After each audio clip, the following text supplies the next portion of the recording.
বছৰৰ শুভেচ্ছা জনাইছোঁ। আজি সংবাদমেলখন আমি আমাৰ চিঠিখনত নিমন্ত্ৰণী চিঠিত যিধৰণে উল্লেখ কৰিছিলোঁ, এটা খুব এক ধৰণৰ ডাঙৰ কাম বুলিয়ে ক'ব পাৰি। অসমীয়া সাহিত্য সংস্কৃতিৰ এটা চিৰস্থায়ী ভঁৰাল এটা সৃষ্টি কৰাৰ কাৰণে এটা ডিজিটেল আৰ্কাইভ এটা কৰি থকা হৈছে। আৰু এই গোটেই কামটো আচলতে নন্দ তালুকদাৰ ফাউণ্ডেশ্যনৰ জৰিয়তে আমাৰ সকলোৰে পৰিচিত শ্ৰদ্ধাৰ মৃণাল তালুকদাৰ ডাঙৰীয়াই ব্যক্তিগতভাৱে এই কামটো কেইবাবছৰ আগতে আৰম্ভ কৰিছিল। পুৰণি আপুৰুগীয়া পুথিসমূহ তেখেতৰ দেউতাক নন্দ তালুকদাৰৰ যিটো লাইব্ৰেৰী আছিল তাৰ পৰা স্কেন কৰি এই কামটো আগবঢ়াই লৈ গৈ আছিল। বোধহয় ভৱিষ্যতে কিমানখিনি কি হ'বগৈ ইমানখিনি তেখেতেও ভবা নাছিলে। তাৰপিছত এই কামটোৰ পৰিসৰ বহুত ডাঙৰ আচলতে, আৰু এইটো আমিও জানো যে এনেকুৱা কাম এটা ব্যক্তিগত প্ৰচেষ্টাত কৰা সম্ভৱ নহয়। তেখেতে আৰম্ভণিতে কিছু ব্যক্তি কিছু অনুষ্ঠানৰ সহযোগিতা অলপ পাইছিল। এটা সময়ত আমাৰ এনেকুৱা এটা সংযোগ হ'ল যে একেলগে কিবাকিবি কাম কি ধৰণে আগবঢ়াই নিব পাৰি। আৰু তেতিয়া আমি প্ৰসংগক্ৰমে যেতিয়া গম পালোঁ যে এনেকুৱা এই বস্তুটো চলি আছিল, এনেই মই গম পাইছিলোঁ কিছু তেতিয়া আমি নিজেও ইয়াত জড়িত হোৱাৰ আগ্ৰহ প্ৰকাশ কৰিলোঁ।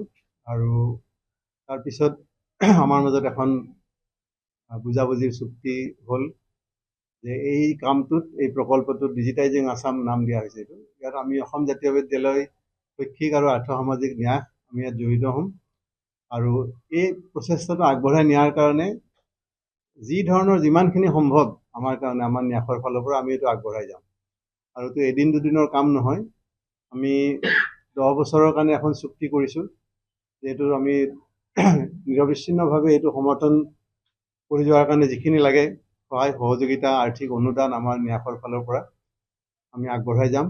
কাৰণ অসম জাতীয় বিদ্যালয় শৈক্ষিক আৰু আৰ্থ সামাজিক ন্যাসৰ অৰ্থটো এইটোৱে, যদি শব্দকেইটা মন কৰে, যে অকল শৈক্ষিক কথাটোতো আমাৰ 1 নম্বৰ কথা শিক্ষা ব্যৱস্থাৰ, কিন্তু লগতে অসমৰ ভাষা সংস্কৃতি সামাজিক দিশত আমি ন্যাসৰ ফালৰ পৰা কি কৰিব পাৰোঁ এইটো আমাৰ আৰম্ভণিৰ পৰা লক্ষ্য আছিল। আৰু সেই লক্ষ্যৰে বা সেই দিশতে আমাৰ ভাবোঁ যে আমাৰ এইটো এটা উপযুক্ত পদক্ষেপ আমি গ্ৰহণ কৰা বুলি অনুভৱ কৰোঁ। সেইধৰণে আমি ইয়াৰ লগত জড়িত হৈছোঁ। আৰু গোটেই কথাটো হাইলি টেকনিকেল কাৰবাৰ, প্ৰযুক্তিৰ কথা। আৰু এতিয়া নতুন প্ৰযুক্তি আহিছে, এই প্ৰযুক্তিৰ সহায় লৈ আমাৰ যিখিনি অসমীয়া ভাষা সাহিত্যৰ যিখিনি অমৰ সৃষ্টি, যিখিনি আপুৰুগীয়া সম্পদ, বহুত কিতাপ পত্ৰ হয়তো হেৰাই গৈছে, ক'ৰবাত সংৰক্ষিত হৈ আছে, সাঁচিপাতবিলাক আছে আমাৰ আপুৰুগীয়া সম্পদ, সকলোবিলাক নতুন টেকন'লজিৰ সহায়ত আমি সংৰক্ষণ কৰাৰ কাৰণে এইটো প্ৰচেষ্টা।